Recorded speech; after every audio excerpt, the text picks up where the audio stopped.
Allah Roh Kudus, jamahlah kami semua, jamah hati kami, karena Engkaulah yang menjadi sumber kekuatan bagi kami.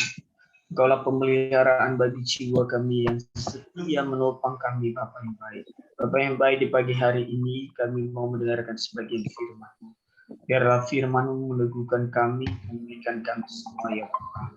Terima kasih Tuhan Yesus, berfirman bagi kami, karena kami siap untuk mendengarkannya. Dalam nama-Mu kami berdoa dan bersyukur. Haleluya. Amin. Shalom Bapak Ibu yang diberkati Tuhan. Saya senang pagi ini bisa berjumpa kembali kepada Bapak Ibu. Kiranya Tuhan terus memberkati kita dan memakai kita untuk kemuliaan bagi namanya saja. Bapak Ibu yang diberkati Tuhan, hari ini di tema kita adalah kesatuan itu atau kesatuan itu penting. Kesatuan adalah salah satu dasar kita untuk saling membangun satu dengan yang lain. Ini adalah sebuah doa yang diungkapkan oleh Yesus kepada Bapaknya bahwa mengharapkan kita menjadi satu.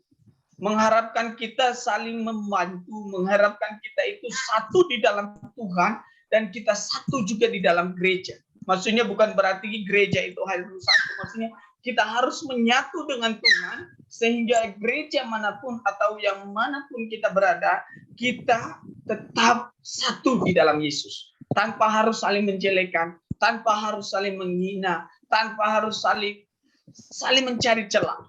Tetapi Yesus berkata, dia berdoa supaya kita bersatu. Yesus berdoa bukan untuk kita menjadi sembuh. Yesus berdoa bukan untuk kita menjadi yang lain-lain kalau kita melihat Yohanes 17 ini. Tetapi Yesus berdoa untuk sebuah kesatuan. Karena kenapa? Ketika kita menyatu dengan Yesus, maka kesembuhan itu pasti menjadi bagian kita. Ketika kita mengandalkan Tuhan, maka kesembuhan itu menjadi bagian dalam hidup kita. Itu perkara yang kecil bagi Tuhan melakukannya. Maka ketika kita melihat jemaat ini dengan jemaat ini saling mengadu doktrin, kita lupa bahwa kita hanya mempunyai satu Tuhan, yaitu Yesus Kristus. Nah, oleh sebab itu, Bapak Ibu, mari coba kita melihat Alkitab kita dalam Yohanes 17 ayat 20, 21 sampai 23. Saya membacakannya. Dan bukan untuk mereka ini saja aku berdoa, tetapi juga untuk orang-orang yang percaya kepadaku oleh pemberitaan mereka. Jadi ini Yesus bukan berdoa hanya kepada murid-murid pada saat itu atau kepada orang-orang yang mengikut dia, tetapi Yesus berdoa untuk kita sampai hari ini, untuk kita sampai saat ini, yang percaya dalam pemberitaan kita, dalam penginjilan kita, ketika kita memberikan kabar baik. Injil itu kabar baik, bukan kabar buruk. Injil itu kabar keselamatan yang menyelamatkan orang. Dari mana ya? Dari dosa-dosa mereka. Meskipun pada kenyataannya banyak orang yang menolak kabar baik itu. Karena itu, mari kita jangan berkecil hati. Mari kita jangan sampai kecewa dengan Tuhan. Kenapa aku udah injili, saya sudah beritakan Injil dari malam sampai pagi, sampai saya tidak tidur, saya beritakan Injil, kenapa tidak ada hasil? Kalau kita menginjil dengan kekuatan kita sendiri, kita tidak mampu. Atau kalau kita memberitakan firman Tuhan dengan kekuatan sendiri, kita tidak mampu. Kita manusia yang lemah, berhadapan dengan firman yang kudus, berhadapan dengan firman Allah yang begitu dahsyat dan luar biasa. Firman itu bagaikan pedang bermata dua, yang merobek-robek jiwa kita sebenarnya, yang menghancurkan sumsum kita. Karena firman itu mempunyai kekuatan, mempunyai power. Jadi ketika Tuhan berkata, dan bukan untuk mereka ini saja aku berdoa, tetapi juga untuk orang-orang yang percaya kepada aku oleh pemberitaan mereka. Ketika ada orang percaya dalam pemberitaan kita, itu bukan karena kita hebat, itu bukan karena kita mempunyai power, tetapi karena firman itu yang memberikan kita power, sehingga perkataan kita membangkitkan semangat orang, sehingga perkataan kita memulihkan orang, sehingga perkataan kita memberikan dampak kepada orang. Firman itu yang power dalam hidup kita. Karena kenapa? Karena firman itu yang merubah seluruh hidup kita. Karena firman itu adalah Allah sendiri. Jadi orang yang suka kepada firman, berarti dia suka kepada Tuhan Yesus Kristus. Orang yang tidak pernah merenungkan firman, hanya mendengarkan, bukan berarti tidak beriman. Kita beriman. Tetapi alangkah baiknya ketika kita menemukan Tuhan yang sejati di dalam Alkitab dan sesuai dengan pertobatan-pertobatan kita. Jadi Yesus berdoa bukan hanya untuk murid-murid pada saat itu, bukan hanya orang-orang percaya. Tetapi saya ingatkan kembali, Yesus berdoa untuk kita semua di akhir zaman ini. Maka kalau kita mau menjadi orang-orang yang dipakai oleh Tuhan, tetaplah ada di dalam Tuhan. Kalau Yesus sendiri berdoa kepada Tuhan, lalu kenapa?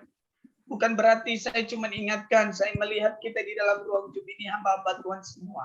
Mari, jangan karena kita hamba Tuhan, kita sudah mulai malas untuk membaca Alkitab, kita sudah mulai malas untuk berdoa, kita sudah mulai malas ikut persekutuan. Saya kan sudah hamba Tuhan, saya sudah tahu segalanya, saya menyadari diri saya benar hamba Tuhan, tetapi saya juga harus berjuang untuk sampai kepada puncak iman saya, yaitu Yesus Kristus.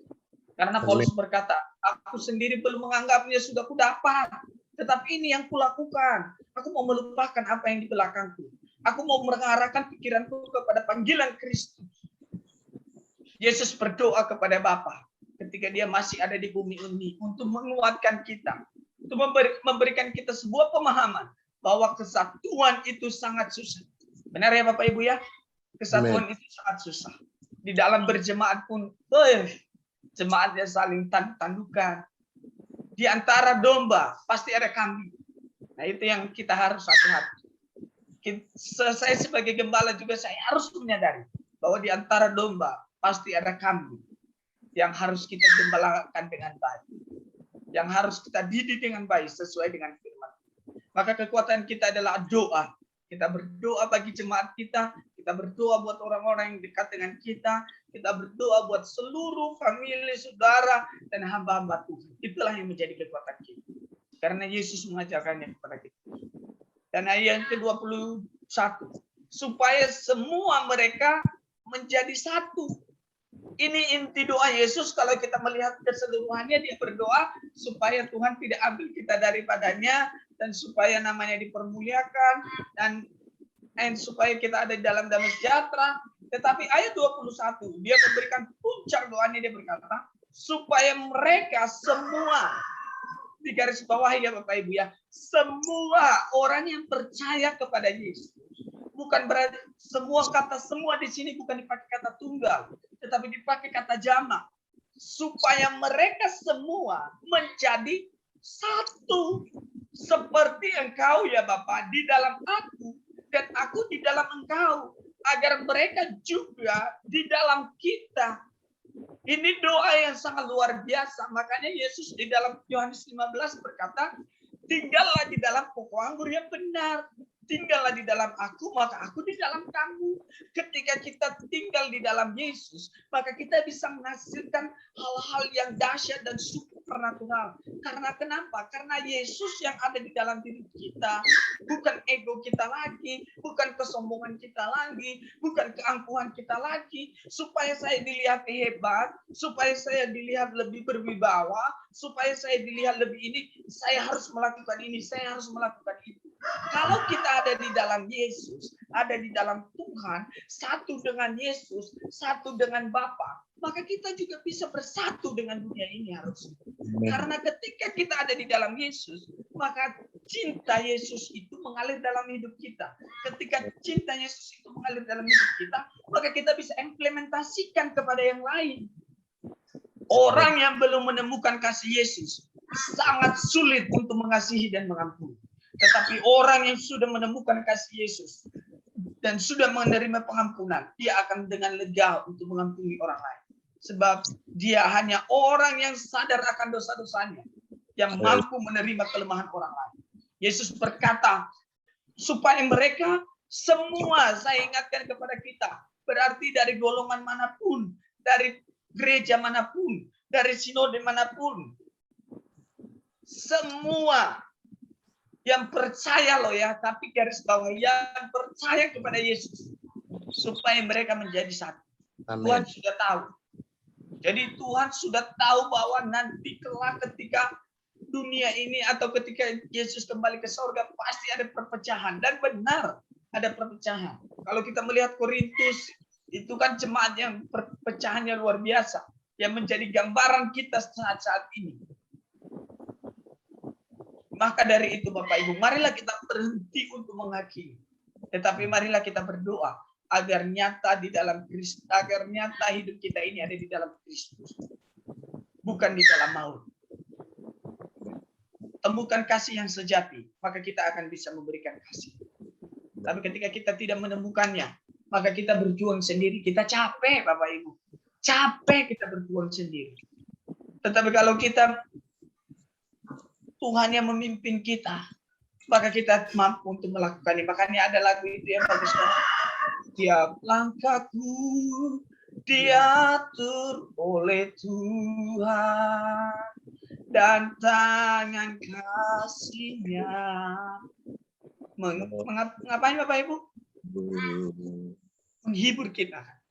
Tangan kasih-Nya di tengah tombang dunia menakutkan, hatiku tetap tenang teduh. Tiap langkahku ku tahu Tuhan yang pimpin. Kalau kita tahu Tuhan yang mimpin langkah kita, maka kita bisa menyatu dengan dunia.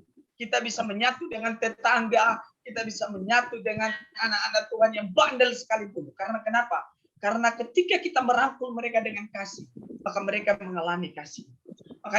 Makanya kalau kita melihat Alkitab, selalu digambarkan Bapa. Akulah Bapa yang baik. Akulah Bapa yang baik. Seperti Bapa sayang anaknya, demikianlah Tuhan sayang kepada kita. Maka biarlah hati Bapa itu menjadi bagian kita, supaya kita bisa menyatu. Hanya orang yang sudah mempunyai hubungan pribadi dengan Tuhan dan bisa bersatu, Bapak Ibu, Saudara. Tidak ada hal yang lebih istimewa ketika hal yang paling istimewa dalam hidup kita adalah pengenalan kita dengan Tuhan. Ketika kita sadar bahwa pengenalan kita dengan Tuhan membawa kita kepada sebuah destiny ilahi, maka marilah kita sehari demi hari saling mendukung sebagai anak Tuhan. Mungkin dia pernah jatuh, mungkin dia pernah lemah, mungkin dia pernah berbuat dosa yang kita tahu. Tapi kita nggak usahlah selalu menghakiminya.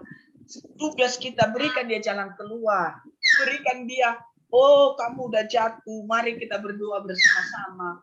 Bukan gosipin dia, bukan menghakimi dia, bukan ini segala macam. Loh, saya juga sebagai hamba Tuhan, kalau saya jatuh nanti kalau Bapak Ibu lihat, itu Pak Efrianto dulu ya yang khotbah di kita, udah jatuh dia. Enggak seperti itu. Mari kita belajar cara berpikirnya Yesus ketika dia ada di dunia. Petrus itu sudah mengkhianati dia loh Bapak Ibu. Bukan hanya mengkhianati, dia bawa itu jemaat muridnya Yesus yang lain. Ayo kita cari ikan lagi. Dia udah mengalami kejatuhan yang sangat dalam. Dia melupakan ajaran Yesus. Sehingga dia berkata, dia meragukan Yesus. Makanya dia bilang, ayo kita kembali lagi ke laut, kita cari ikan. Tapi Yesus nggak datang loh, dia menghakimi. Karena kenapa? Karena dia menegur dengan kasih. Dia menunjukkan kamu harus menyatu dengan aku, maka kamu mengerti tentang aku. Kamu harus ada di dalam aku, maka kamu bisa berbuat dengan dunia ini. Kamu harus ada di dalam aku, supaya kamu bisa melihat pekerjaan Tuhan yang dahsyat dan hebat. Amen. Yesus datang kepada Petrus, dia berkata, Petrus, kalau kita melihat, apakah kamu mengasihi aku, anakku? Apakah kamu mengasihi aku, anak? Orang yang menyatu dengan Tuhan. Tuhan kenal siapa kita. Tuhan tahu kelemahan kita. Mungkin saya bisa menyembunyikan kelemahan saya di depan Bapak Ibu. Karena kita hanya lewat Zoom. Tetapi Bapak yang di sorga, dia tahu kelemahan kita. Makanya dia berdoa. Aku berdoa supaya mereka menjadi satu. Karena kesatuan itu susah. Kalau orang sudah dipengaruhi oleh doktrin, dia tidak bisa menerima orang lain. Gereja manapun. Tapi kita bersyukur sebagai hamba-hamba Tuhan. Sebagai anak-anak Tuhan, kita sudah menyatu dengan Kristus. Sehingga dengan begitu kita bisa menjadi saluran berkat bagi yang lain. Amen. Jangan jauh-jauh kita jadi berkat. Jadi berkat dalam keluarga itu sudah luar biasa loh. Kita jadi keluarga bagi tetangga itu luar biasa. Di ayat yang berikutnya Bapak Ibu, di ayat yang ke-22. Dan aku telah memberikan mereka kemuliaan yang engkau berikan kepadaku supaya mereka menjadi satu. Tuhan memberikan kita kemuliaan bukan untuk disombongkan. Saya tekankan sekali lagi ya Bapak Ibu. Tuhan memberikan kita kemuliaan bukan untuk disombongkan, tetapi supaya kita menjadi satu. Supaya mereka menjadi satu sama seperti kita. Yesus mengimplementasikan orang percaya itu sama seperti dirinya sendiri. Itu hebat Bapak Ibu. Saya membacakannya. Supaya mereka menjadi satu sama seperti kita adalah satu. Satu dengan Bapa. Tuhan mengimplementasikan kita atau menggambarkan hidup orang percaya itu sama seperti Bapa dengan Yesus. Ini menarik ini Bapak Ibu. Berarti ketika kita ada di bumi ini, maka kita harus mampu bersatu. Saya ingatkan kembali. Karena gambar diri kita adalah Yesus. Teladan hidup kita adalah Yesus. Patokan hidup kita adalah Yesus. Maka kita harus bersatu. Kalau ada suami istri tidak mampu bersatu, berarti dia melupakan Yesus di dalamnya. Coba Yesusnya diundang di dalam rumah tangga kita. Yesusnya diundang di dalam pekerjaan kita. Libatkan Yesusnya, bukan egonya yang dilibatkan. Potong egonya supaya kita berkenan kepada Tuhan. Gambaran keluarga kita atau gambaran jemaat kita, gambaran kita sama dengan Bapa dan Yesus. Satu. Jadi mari kita berpegang terus bahwa sekalipun kita dari manapun, kita harus menjadi satu. Makanya Yesus berkata, boleh tubuh terpecah-pecah, Yesus kepalanya, tapi tubuhnya kita kan. Nah ya Bapak Ibu ya, kepala gereja Yesus kan, tubuhnya kita. Coba bayangkan kalau kita berjalan tanpa ada tangan, gimana caranya? Dan tidak ada kaki. Kesatuan adalah sebuah keutuhan dan kekuatan gereja. Ketika gereja bersatu, maka iblis juga akan lari. Ketika jemaat Tuhan bersatu, maka iblis akan lari. Haleluya. Tapi kalau jemaat Tuhan sudah saling tidak bersatu, jangankan yang lain-lain. Perpecahan yang ada, kehancuran yang ada. Tapi iblis suka hal itu. Iblis suka hal itu. Iblis sangat suka hal itu. Biar kuporak-porandakan kalian ini. Biar kuporak-porandakan hatinya. Kuporak-porandakan pelayanannya. Kuporak-porandakan keluarganya supaya tidak satu. Saya sudah ingatkan tadi. Yesus berdoa kesatuan. Berarti kesatuan itu sangat susah untuk dilakukan. Kita harus menyadari hal itu. Dan kita harus mengerti hal itu. Bapak Ibu yang diberkati Tuhan. Mari kita terus-menerus menyatu dengan Tuhan. Sehingga kita bisa menyatu. Jangan menyombongkan kemuliaan. Yang memberikan kemuliaan adalah Yesus. Dan aku telah memberikan kepada mereka kemuliaan yang engkau berikan kepadaku. Berarti Yesus berkata doanya kepada Bapa selagi dia menjelma menjadi manusia. Dia berkata, aku sudah berikan mereka kemuliaan. Aku sudah berikan kamu kemuliaan. Sama seperti kemuliaan yang ada padaku. Ini keren loh. Kemuliaan Yesus ada di dalam diri orang percaya. Kalau Yesus tidak dipermuliakan dalam diri orang percaya, maka berhati-hatilah kita. Kita harus berhati-hati dan waspada dengan iman kita. Jangan sampai iman kita digerogoti iblis. Hebat kita ini Bapak Ibu. Luar biasa kalau kita mengerti kita ini.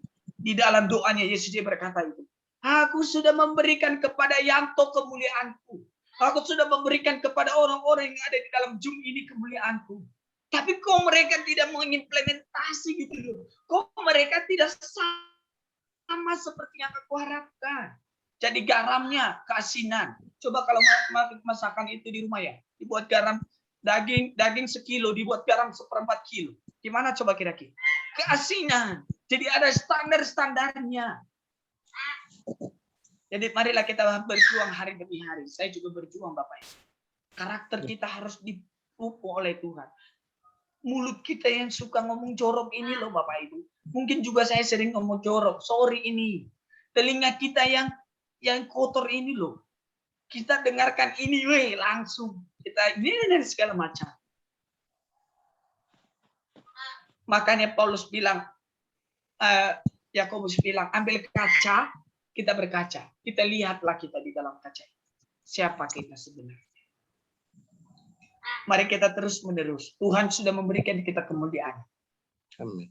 Supaya kita bersatu dengan dunia ini. Dan digambarkan sama seperti aku dan Bapa adalah satu. Meskipun dunia kalau kita melihat ya, nanti di ayat-ayat dari atas ini, dunia membenci kita karena kita bukan berasal dari dunia.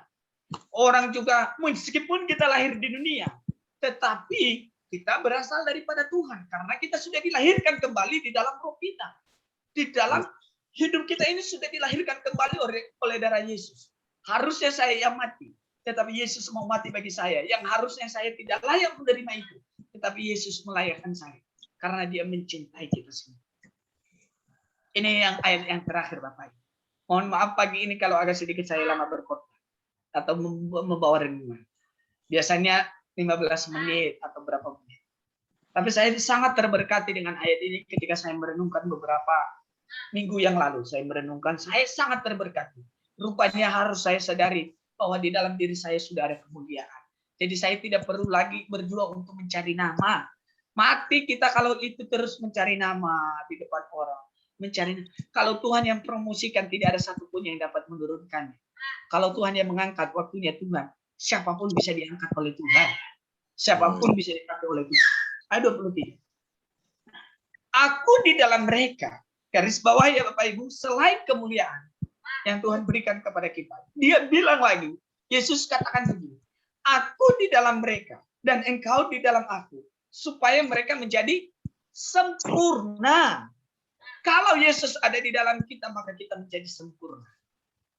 Maksudnya meskipun kita masih hidup di dalam dunia ini, sukacita kita itu pasti akan sempurna, mengasihi itu sempurna, memberi juga sempurna, bukan karena banyaknya, bukan karena maksudnya memberi itu dalam bentuk materi, ya. Tetapi kita memberikan spot dengan luar biasa, itu juga udah menjadi berkat bagi banyak orang. Jangan kita kecilkan berkat itu, memberi itu hanya dalam bentuk uang. Enggak juga seperti itu. Nah, ini sangat hebat. Aku di dalam mereka dan engkau di dalam aku. Supaya mereka sempurna menjadi satu. Saya ingatkan kembali, kesatuan yang itu memang susah. Tidak gampang. Saya disatukan dengan Pak Pendeta Sony dengan pikiran-pikiran yang ego saya. Belum tentu saya bisa menyatu. Belum tentu saya bisa menerima. Tetapi kalau Kristus yang ada di dalam kita, maka kita bisa menerimanya. Kita bisa juga menyaringnya. Bukan dengan urat ini keluar, lalu kita berdebat tentang hal-hal yang lain. Enggak. Buat apa kita berdebat kalau tidak menghasilkan iman yang melekat kepada Tuhan? Nah, Alkitab berkata, aku di dalam mereka, dan engkau di dalam aku. Supaya mereka sempurna menjadi satu. Menjadi satu. Nah, tujuannya apa? Tujuannya apa kesatuan itu? Dia jawab begini. Agar dunia tahu bahwa engkau yang telah mengutus aku, dan bahwa engkau mengasihi mereka sama seperti engkau mengasihi. Jadi tujuan dari kesatuan adalah supaya dunia tahu bahwa Yesus yang kita sembah itu adalah Tuhan dan Juru Selamat. Tuhan dan Bapa yang mengasihi kita. Yang mengasihi kita loh Bapak Ibu. Mengasihi. Kapan dunia tahu? Ketika saya dan saudara menjadi berkat bagi dunia. Ketika saya dan saudara, Bapak Ibu, menjadi satu di dalam Kristus. Ayat yang ke-24 saya membacakannya Bapak Ibu. Ya Bapak, aku mau supaya dimanapun aku berada, mereka juga berada bersama-sama dengan aku. Mereka telah engkau berikan kepadaku agar mereka memandang kemuliaanku yang telah engkau berikan kepadaku, sebab engkau telah mengasihi aku sebelum dunia dijadikan. Jadi tujuannya semua sudah jelas Bapak Ibu, bahwa kesatuan itu harus mendidik kita untuk menjadi orang-orang yang dewasa di dalam Tuhan. Kesatuan itu harus membawa kita di dalam sukacita yang besar, sehingga kita bisa berdampak bagi dunia ini.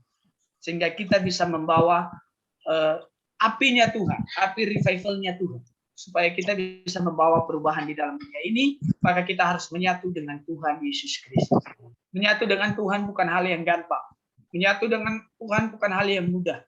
Kita harus menjauhi dosa. Kita harus menjauhi perkara-perkara dunia. Maka saya menutup dengan sebuah perkataan Paulus begini. Pikirkanlah perkara-perkara yang di atas, jangan yang di bawah. Ketika kita memikirkan perkara-perkara Tuhan, maka Tuhan juga akan memikirkan hidup kita sesuai dengan kehendak. Mari kita tunduk kepala, kita berdoa. Bapa yang baik, hamba sudah membentangkan firman-Mu. Ampuni hamba, kalau hamba belum sepenuhnya Tuhan mengerti firman-Mu, tetapi biarlah Roh Kudus-Mu meneguhkan kami pagi hari ini, mengajarkan kami firman-Mu. Berikan kami hati supaya kami bisa menyatu dengan yang lain, dan supaya kami bisa menerima satu dengan yang lain. Terima kasih Tuhan, kami bersyukur atas firman-Mu. Biarlah firman-Mu menguatkan kami pagi hari ini. Di dalam nama-Mu kami berdoa dan bersyukur. Haleluya. Amin.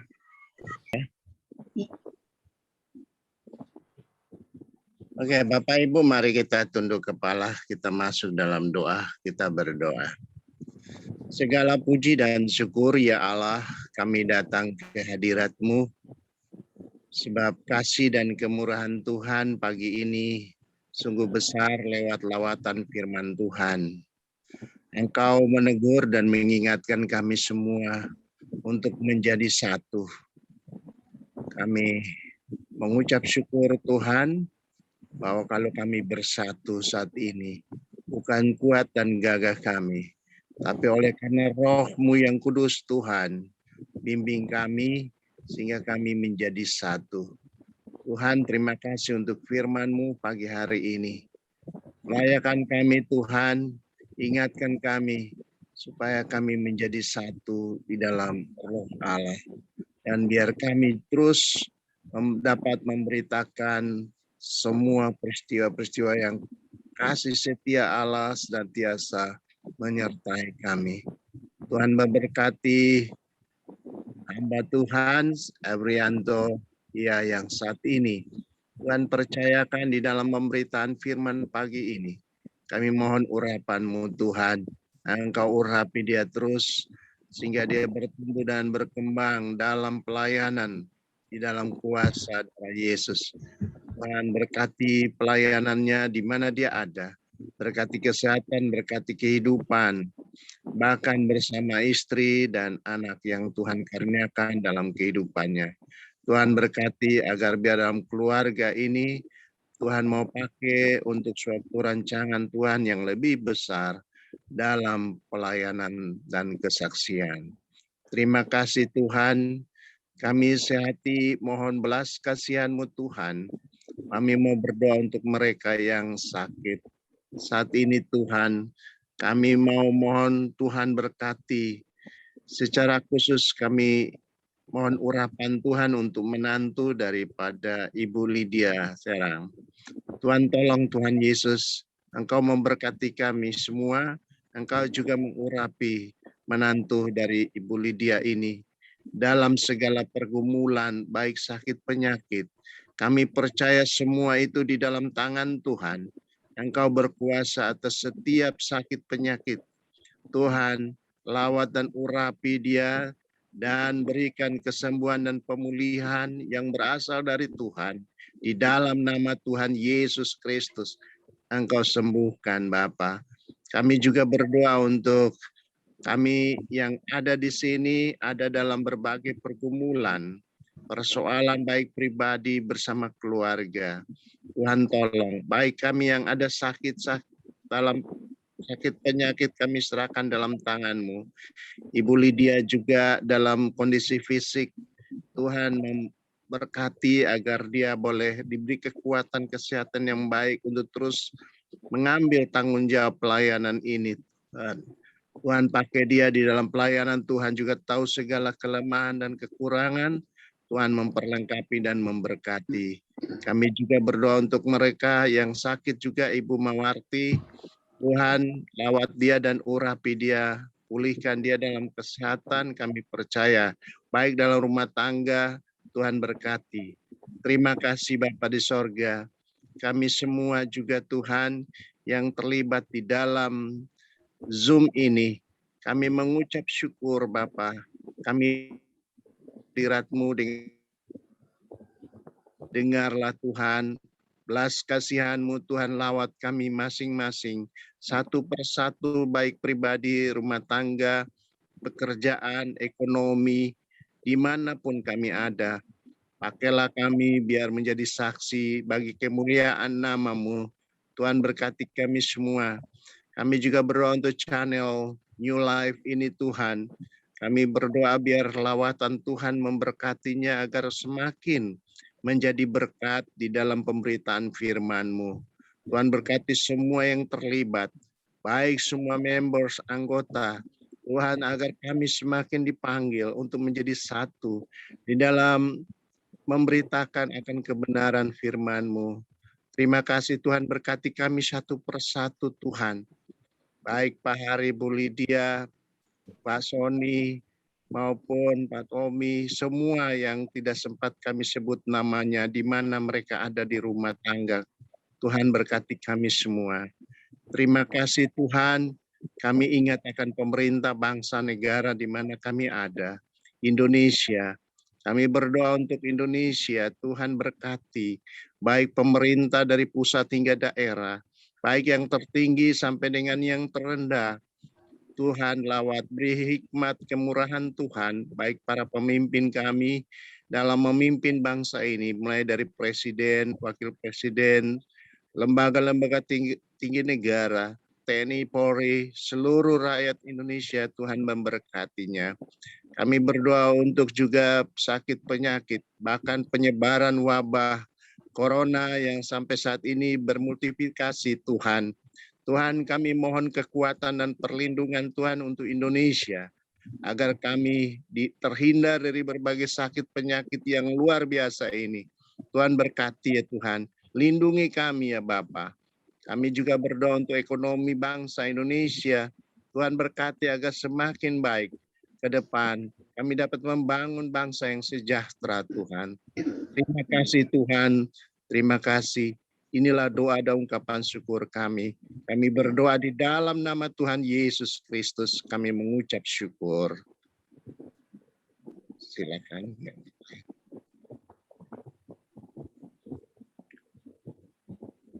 Pak Tommy. Pak Tommy. Ya, mari kita berdoa.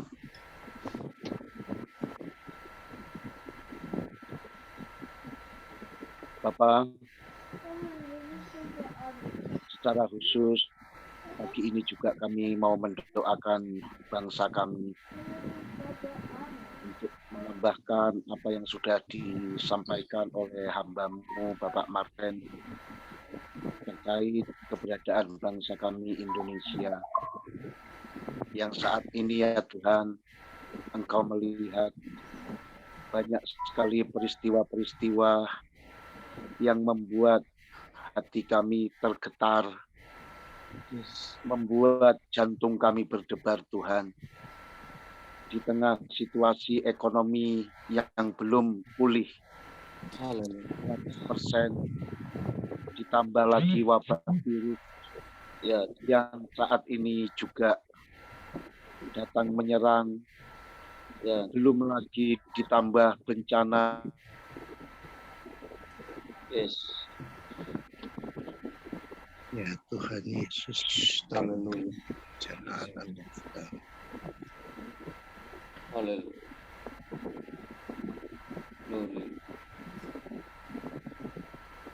Haleluya. Oh Tuhan Yesus, terima kasih Tuhan, tolong. Bencana alam terjadi di mana-mana. Ya. Jangan bangsa kami, Tuhan Yesus. Ya Bang. Tuhan tolong. Amin. Suaranya nggak kedengaran Pak Tommy. Haleluya.